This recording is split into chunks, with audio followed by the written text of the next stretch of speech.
According to my DNA test, I have 12% Middle Eastern DNA, ancient DNA. So what they said is that my people were in around the time of Jesus, were there in the Middle East.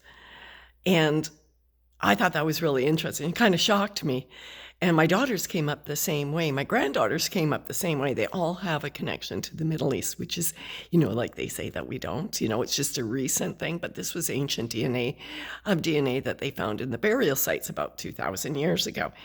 But what I find is really interesting is that they say that the Jews that are living in Europe right now are not, right? Like they don't have the DNA. So I wanted to know this, because there's so much saying, well, you weren't supposed to be here. And, I don't care about the land dispute part of it. Like that part I'm not really talking about, but I wanted to ask. So I went on ChatGPT and all the people, and I just did it through the DNA that was collected, because I guess you can't, and I'm not sure if that's absolutely true. I didn't want to go by the people that are there. I wanted to go by the ones that they came from, right? Europe, right? So all of the people in Europe that claims to have ancestry, of Jewish ancestry, who have done their DNA tests, they have 40 to 60% Anatolia DNA, which is Middle Eastern DNA, which is the one, what they say at that point, that is ancient. Because they can tell the difference between ancient DNA and recent DNA because the way that it's mixed and how it comes out. So they, again, like me, I have 12%, which shows there is a connection there, a very old connection, but there is a connection, right? They have 40 to 60%, which shows, and the rest of it is they would just say whatever their areas that they settled in, like Germany or Russia or whatever it is. That was kind of the mixing that ended up happening, but they carry those alleles of that area, of the burials of 2,000 years ago, when they say that they were forced out. They carry that. Now, I wanted to know, what about the Iranian people or the Palestinian? What do they have, right? Are they 100% Anatolia DNA from the ancient Middle Eastern DNA? And they are 60 to 80% on a whole. And the rest of the DNA that they are, at least according to ChatGPT, and like I'm coming from my own DNA that I did. So they're like 60 to 80%, and they have multiple different mixing that goes into that last 40 to 20%. So they've got like European mixing, they've got African mixing, Black African mixing, they've got some of the Oriental mixing. They've got that part, that 40% or the 20% is different depending on the region that they're in. Just like what you see with the Jews in Europe. It's different depending on the region that they're in. But there's a lot more moving around in there, so there was a bit more mixing. And that's where you get the darker skin from. Because if you're looking at the Iranians, the ones that I'm talking about, they're very light. Not necessarily as light as I am, but they're much more light than, they don't look like Africans. Let's put it that way. It's not like they are, there's none of that unless they've been recent. But they will be darker, But a lot of them have blue eyes, green eyes, fair skin. Most of them have very fair skin, maybe olivey skin. My mom was very olive, which is kind of interesting.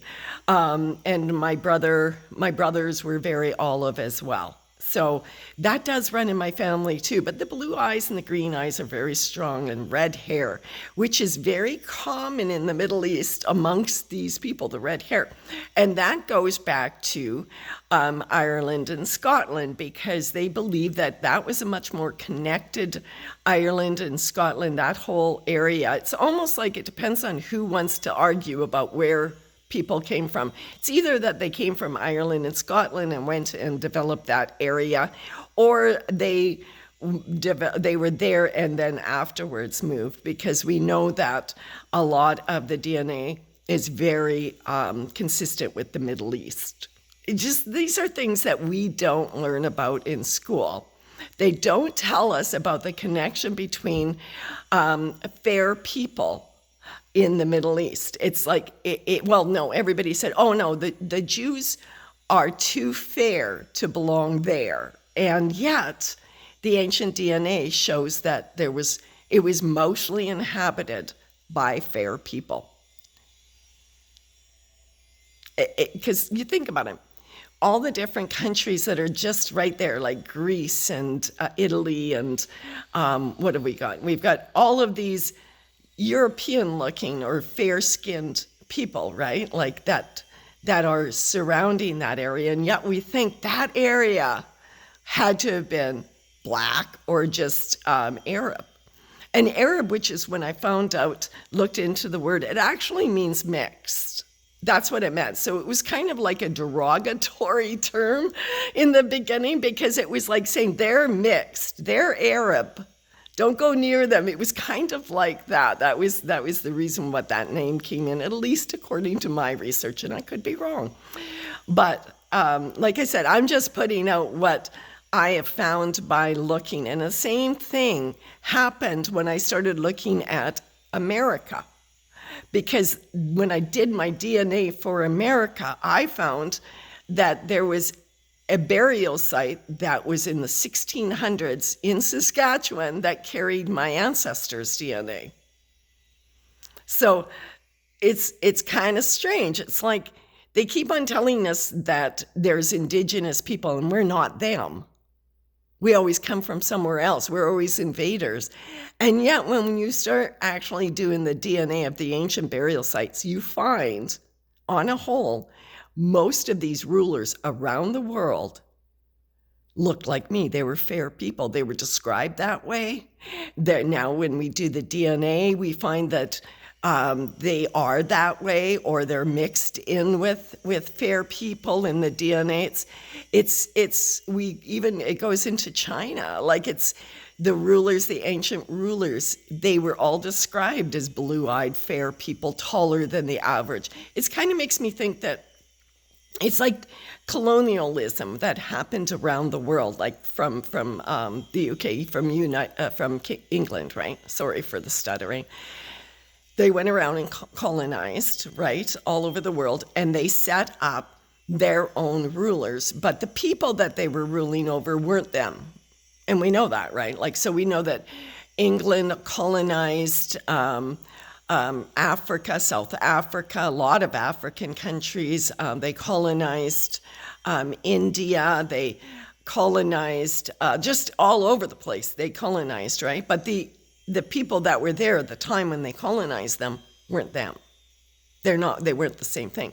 And I think this has been, from what I'm seeing, this seems, and there always was those people. They always brought their own people. So it's not like only the rulers had it.